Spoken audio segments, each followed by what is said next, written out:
So guys ഇതാണ് എൻ്റെ ഒരു മിനിറ്റ് സ്റ്റാൻഡി വെക്കട്ടെ. കറന്റ് യൂസ് ചെയ്യുന്ന 2013 മോഡൽ ഡിയോ ആണിത്. സോ ഇത് കൂടാതെ അപ്പർലി ഉണ്ട്. ആൻഡ് ഈ വണ്ടിയാണ് ഇപ്പൊ കറന്റ് യൂസ് ചെയ്യുന്നത്. ഇതിന്റെ ഫ്രണ്ട് നമ്മൾ ഈ അടുത്ത് പോയി നല്ല ഗംഭീരമായിട്ട് പണിഞ്ഞു. വിത്ത് ഹോൺ ഉൾപ്പെടെ പല മെയിൻ കമ്പോണൻസ് നമ്മൾ റീപ്ലേസ് ചെയ്തിട്ടുണ്ടായിരുന്നു.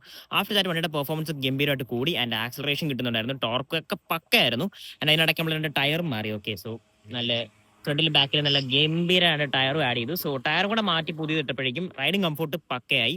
പക്ഷേ ഒരു 45 മുകളിൽ ഒരു 50ക്ക് മുകളിൽ നമ്മൾ സ്കൂട്ടറൊക്കെ മാക്സിമം 60 റേഞ്ചിൽ ഓടിച്ചാൽ മതി. ഭയങ്കര സ്പീഡിലൊന്നും ഓടിക്കേണ്ട ആവശ്യമില്ല. പക്ഷേ ഒരു 45 to 50 റേഞ്ചിലൊക്കെ നമ്മൾ ഓടിക്കുന്ന ടൈമിൽ ഈ ഒരു പോർഷനിൽ ഒരു വൈബ്രേഷൻ വരുന്നുണ്ട്. നല്ല രീതിയിൽ ബ്രന്നൊരു സൗണ്ട് വരുന്നുണ്ട്. ഒരു പിടുത്തം കിട്ടുന്നില്ല. എന്താണെന്നുള്ളത് പണിഞ്ഞിറക്കിയ ആ ഒരു 2-3 ഡേയ്സ് വലിയ കുഴപ്പമില്ലായിരുന്നു. അതിനുശേഷമാണ് വന്നു തുടങ്ങിയത്. സോ ആക്സിലേറ്റർ കേബിളിന്റെ പ്രശ്നമാവാൻ ഒരു ചാൻസും ഇല്ല. ബുഷിന്റെ ആവാനും ചാൻസ് ഇല്ല. എനിക്കൊന്ന് ഹാൻഡിൽ ബെയറിംഗിന്റെ പ്രശ്നമായിരിക്കും എന്നാണ് തോന്നുന്നത്. കാര്യം ഈ ഒരു ഏരിയ നിന്നാണ് ഈ ഒരു സൗണ്ട് വരുന്നത്. ഓക്കെ, സോ സ്കൂട്ടർ യൂസ് ചെയ്യുന്ന ആരെങ്കിലും ഈ പ്രശ്നം ഫേസ് ചെയ്തിട്ടുണ്ടെങ്കിൽ നിങ്ങൾ അത് എങ്ങനെ റെക്ടിഫൈ ചെയ്തെന്ന് പറയാം. ഓക്കെ, എന്തായാലും പണിഞ്ഞിറക്കി അധികം വൈകാതെ ഒരു പ്രശ്നം വന്നപ്പോൾ എനിക്കൊരു ചെറിയൊരു ടെൻഷൻ ഇത് എങ്ങനെ എന്താവും എന്നുള്ളത്.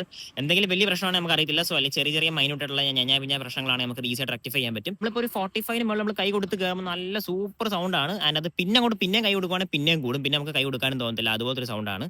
അപ്പം ആർക്കെങ്കിലും അറിയാമെങ്കിൽ ഒന്ന് കമന്റ് ചെയ്യുക. സോ നമ്മളത് റെക്ടിഫൈ ചെയ്യാൻ നോക്കും. ഓക്കെ.